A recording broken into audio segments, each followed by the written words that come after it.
All right, ladies and gentlemen, welcome back to the channel. Today we're talking about the San Francisco 49ers. They made a couple of moves yesterday that I don't think many were anticipating. First things first, they signed Javon Hargrave to a 4-year, $84 million contract, $40 million guaranteed. This is a beautiful move because he is great at getting to the passer. And one thing I've talked about on this channel time and time again ever since the offseason began is they need some help getting to that QB. Outside of Nick Bosa, there's guys who are going to chip in. There's complimentary guys who are going to get to the passer. They have some young cats who are rising that look promising, but they got to get to the QB. Now, when we take a look at Javon, he was a Pro Bowler in 2021, but actually this past year was even better. He played for Philadelphia. The Eagles defense is kind of getting decimated so far this offseason. He had 60 total tackles and a career high 11 sacks. Now, I know that the biggest kind of issue people are having with this move is that he is 30 years old. And you don't want to sign players who are on the wrong side of 30. However, I still love the move. All right, because when we take a look at San Francisco, not only offensively, but defensively as well, what do they have? They have great depth. And when we take a look at their defense in general, they did a good job. Nick Bosa, phenomenal player. They did a good job protecting against the run. All right. They were the second best rush defense in the National Football League. Passing defense, they were ranked in the bottom half, just 22nd in the league. Sack-wise, it's a little bit of a skewed statistic because of Nick Bosa just having a legendary season, almost, just really basically averaging a sack per game. So I love the Javon Hargrave move. Now, before we get any further into this video, if you guys enjoy it, be sure to hit that like button, hit that sub button for daily NFL content. I post a ton of Niners videos on this channel as well. Appreciate you guys so much. I had a blast covering this team last year, and I'm excited for the offseason. Now, here's the other move that they made. Sam Darnold. All right. Here's the thing. With Steve Wilks and CMC, they have plenty of intel. All right.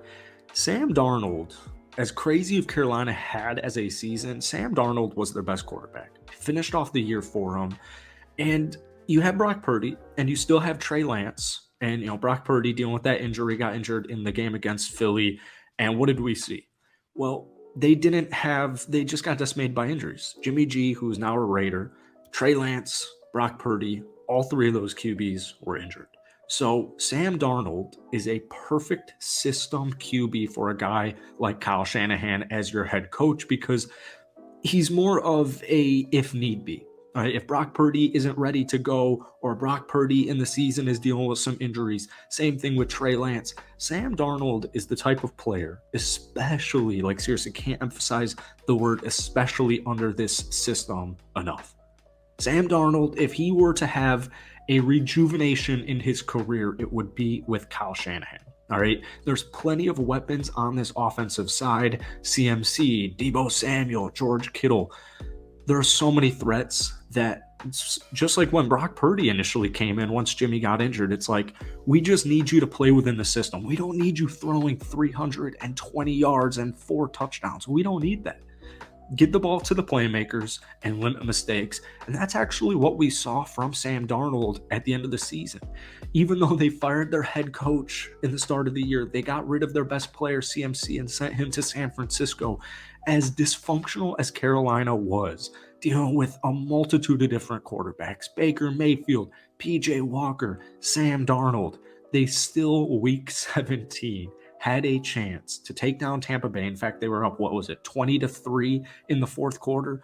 They had a beautiful chance to get a home playoff game, and a large portion of that is because Sam Darnold wasn't making mistakes. Sam Darnold was making throws that he needed to make. He was limiting all the mistakes. That's so critical within this offensive system. Now, clearly, the hope is that it never gets to that point, but that's exactly what we learned against the Philadelphia game in the playoffs was even if that crazy once in 100, once in 1,000 situations, literally, I've never seen 3 starting quarterbacks go down in the same year and just have there's no options. When you're down to your 4th quarterback, it's like, well, what do we do now? Especially in the playoffs. It's crazy.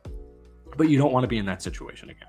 That is not the situation you want to be in. So when we take a look at the Javon Hargrave move, I think it circled a huge need. You got to get to the quarterback. You got to hit the quarterback. You got to put the pressure on the quarterback. This team has seriously so much depth. Even with the Jimmy Ward loss, even with departures, there's so much depth. There's so much talent on this team, but they needed to bolster their passing rush. That's as simple as that. The rush defense is fine. It will continue to be fine. I am seriously so excited for this San Francisco 49ers upcoming season. And this was even before the moves of both of them, both Darnold and Hargrave. It was before these. So I'm feeling really confident that this San Francisco 49ers team that had by far the best defense, they literally gave up 16.3 points per game. The year is 2023. That is, in today's fast-paced, high-scoring NFL era, that is an unreal statistic. All right. And Brock Purdy in his rookie year, the third stringer, Mr. Irrelevant, coming in, not losing, doing what he needs to do, and more, and some. It's seriously so impressive. This team it wasn't Super Bowl or bust last year. It's not even Super Bowl or bust this upcoming year, but the way the season ended, especially after the way it started, it's so impressive, and it's there's a lot of positivity in my mind for this team for this upcoming year. I cannot wait. And obviously, free agency just began yesterday with the tampering window opening. We're going to see what happens. I know they lost Jimmy Ward yesterday. My best guess is that they're going to sign a veteran to come in and fill out, maybe draft a possible future replacement, see what you have there. But there are plenty of defensive, like just top to bottom, it's free agency. There are plenty of veteran cornerbacks. There's even veteran safeties out there. It's one of the best groups available in free agency is the secondary. So that's what I'm anticipating. As far as big time moves, I don't think San Francisco is going to really make any, definitely, and not any, they don't need any needle movers. They're 13-4, and they were a quarterback away from at least having a much more competitive NFC championship game. So continue to fill out the holes. Continue to not only add on to your weaknesses, continue to add on to your strengths, i.e. the Sam Darnold move, and let's have a good draft and let's have a good rest of free agency, right? There's a lot to be excited about, seriously. And once again, Niners fans, I had such a fun time covering this team this past year. I appreciate all the support I received. I wish the season went a little bit differently. And as a Packers fan, those are words I never thought I would utter, because I know Brett Favre kind of, he had his fun against San Francisco, but in my Rodgers era, the 49ers with Kaepernick, Jimmy G, whoever it was, they've always been a huge pain in the ass. So I'm excited for San Francisco. I hope you guys are too. I know you guys are as well. Be sure to hit that like button, hit that sub button for daily NFL content. Let me know what you thought about those two moves, and I'll see you guys later.